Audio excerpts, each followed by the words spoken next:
Check, check, 1, 2. Let's take a test. Can you hear me? Yeah, I think you can. Check, check. All right, we are live. Always something when you start going live. Is the microphone on? Is the video on? So welcome in, everybody. We're going to be going over yoga sequencing, what's called reverse engineering, in order to develop a more coherent yoga class. So if you're a yoga teacher, this is essential. If you're a yoga practitioner and you just want to develop how to teach at home or how to practice at home and develop your own sequences for yourself, then this is going to be great. Okay, so let me just check. Thank you, everybody. I'm going to be here monitoring the comments as well. So if you have any questions for me, the best thing you can do actually is just put it in the Q&A. If you're on Instagram, that's really helpful. If you're on Facebook or if you're on YouTube, then put it in the comments and I'll check it out in a second. So let's get in. Let's get started. Yoga sequencing, reverse engineering. What that really means is just working backwards, okay? What the steps to do so are: first, choose a peak posture. You see, I just kind of gave a little dancer pose is going to be our example, okay? So we can get into a conversation here and make this easy for ourselves. And welcome in everybody that's tuning in. Thank you for being here. You can throw up in the comments where you're from, and if you are a yoga teacher, put that in the comments below so I know who we're talking to. Or if you're a yoga practitioner and you want to learn how to practice on your own at home, also put that in the comments. I'd love to hear from you that way.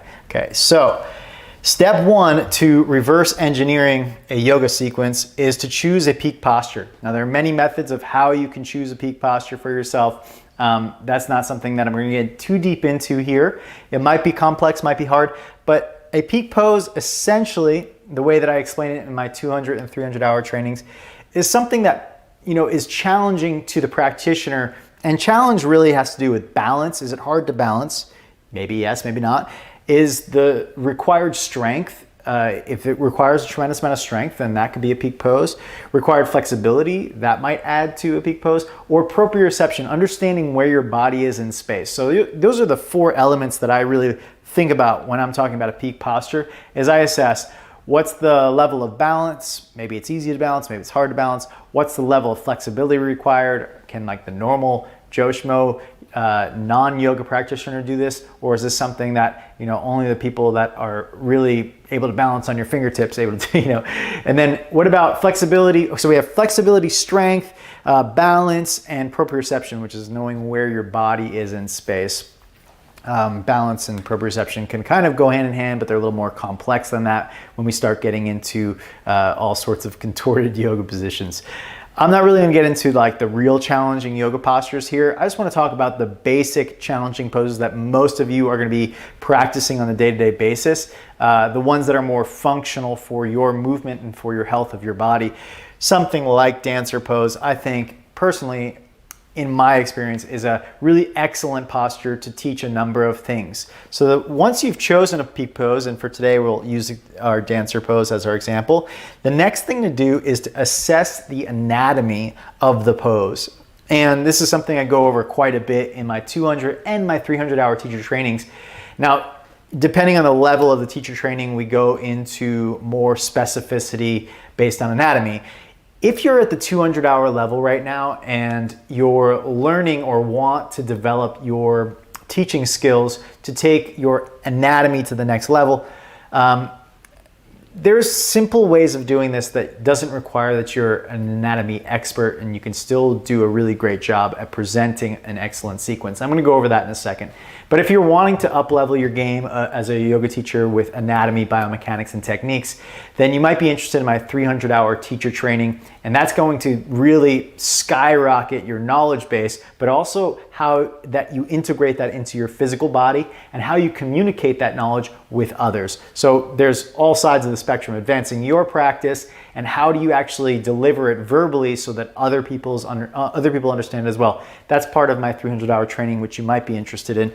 However, let's make it more simplified. So I assume those of you listening in here are probably 200-hour trained yoga teachers, 500-hour trained yoga teachers with some basic level anatomy. I know that even in most 500-hour teacher trainings, the anatomy understanding is still fairly minimal. and biomechanics and techniques are around the same kind of minimal understanding, basic muscles and whatnot. So that said, you don't have to be an anatomy whiz to start reverse engineering a pose, and that's what I wanted to share with you today, is a simplified way. So even if you're listening from home, you're like, I'm not a yoga teacher, I don't know anatomy, how do I construct a class for myself? Okay, what we could do is look at the shape of the posture. This is super basic. This is what I teach in the beginning of my 200-hour training, so everybody can really understand how to start, where to start. If we look at the shape of my stick figure, back bend here, we can see that the spine is in a back bend. It's a shape, right? So you could also see that the back arm is stretching here. It's reaching back behind you. So you don't have to know that this is extension of the shoulder. You just need to know it's reaching back behind you. But that specificity is super important. I'm going to tell you one of the downfalls, I think, to a lot of beginning sequences. They would look at, okay, the shoulder flexibility is required, okay? And then they'd start doing shoulder openers like eagle pose and like, various postures that don't necessarily apply. Like,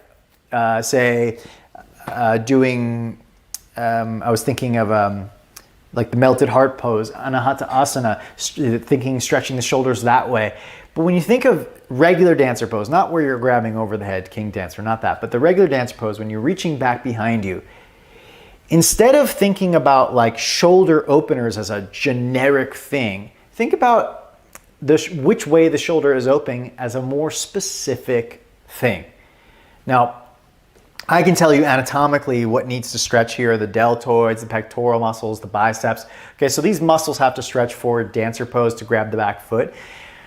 But you don't need to know that at first. All you need to know is to do postures where the arms are back behind you like this. That's it. Do postures that are very similar in shape, meaning do postures where there's a back bend, do postures where the hip is, the leg is up behind you, and you've got your foot is grabbing the hand. Do other poses like that, and your sequence will feel and seem fairly intelligent without much know-how anatomically, okay? So the pose gives it away.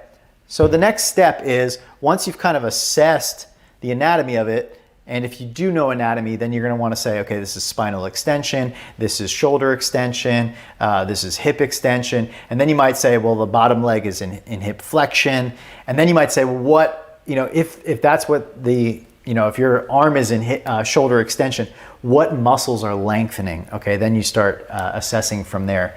And then you might say, if the spine is in extension, then what muscles are lengthening? Okay, now understanding what muscles are lengthening can definitely give you much better insight as to what you want to choose for your preparatory poses.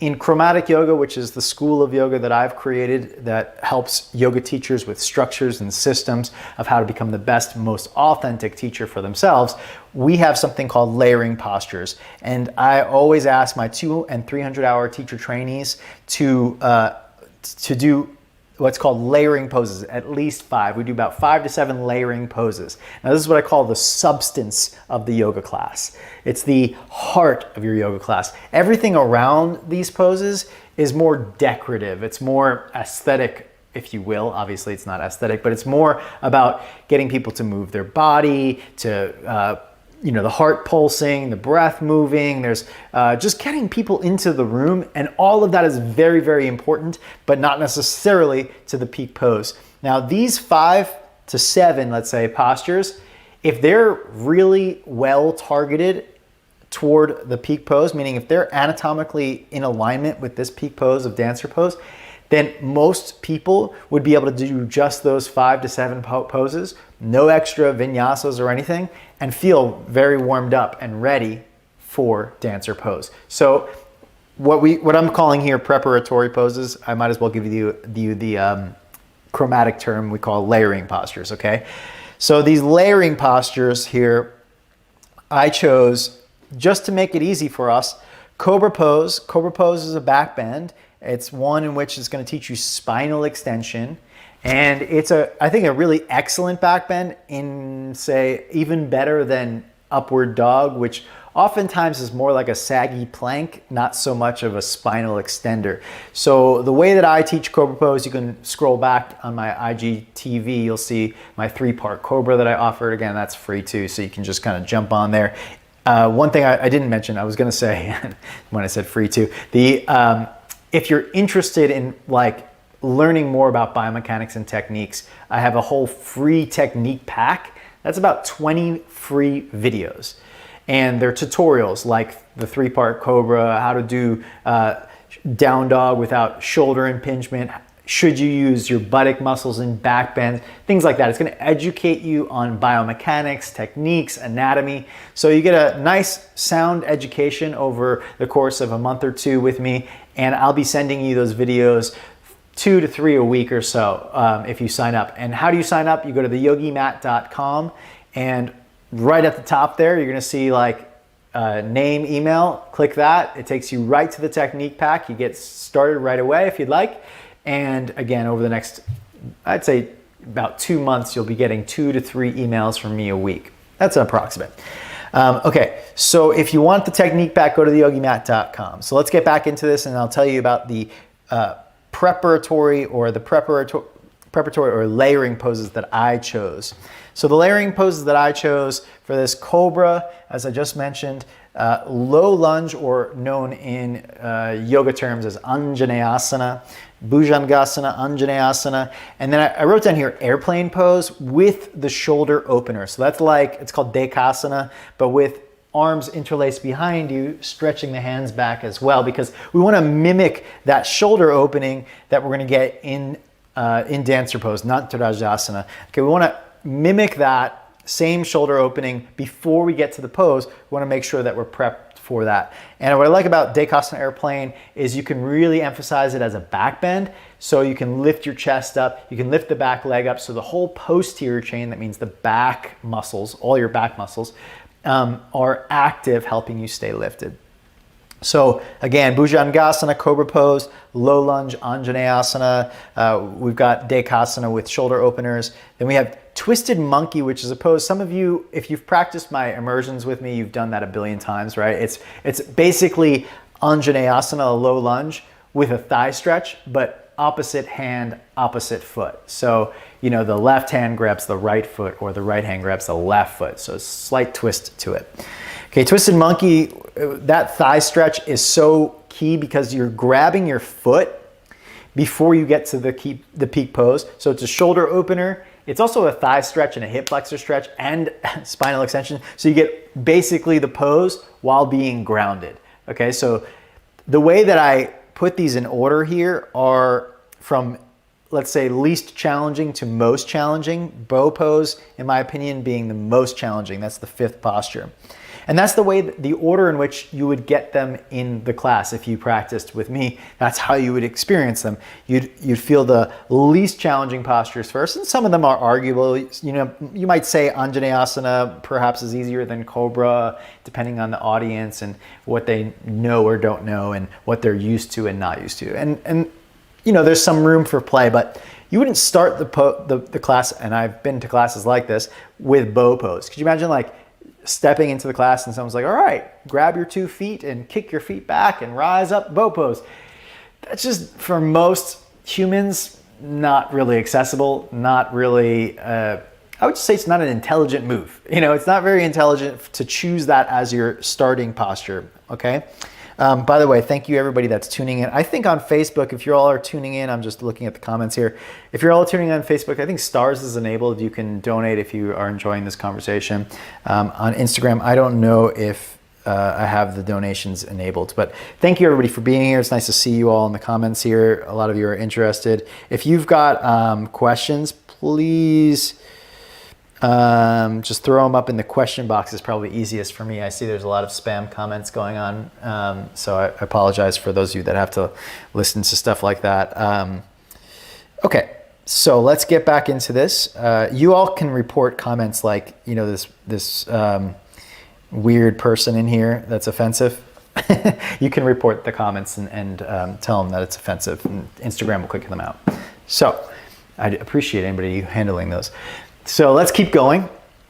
We have cobra pose, low lunge, airplane with shoulder openers, twisted monkey pose, and bow pose being the final one. Instead of putting it at the beginning, which I've experienced in classes, put it at the end. Like give people a ride that, you know, you're not gonna like shove them off the cliff and be like, good luck.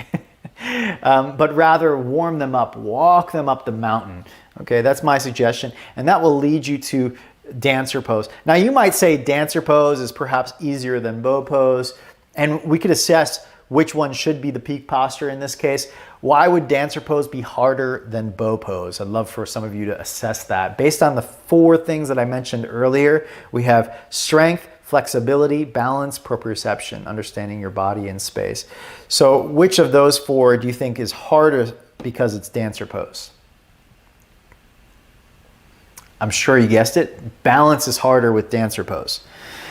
Bow pose, on the other hand, which element is harder because it's bow pose versus dancer pose? I'll give you a moment to just kind of think about that.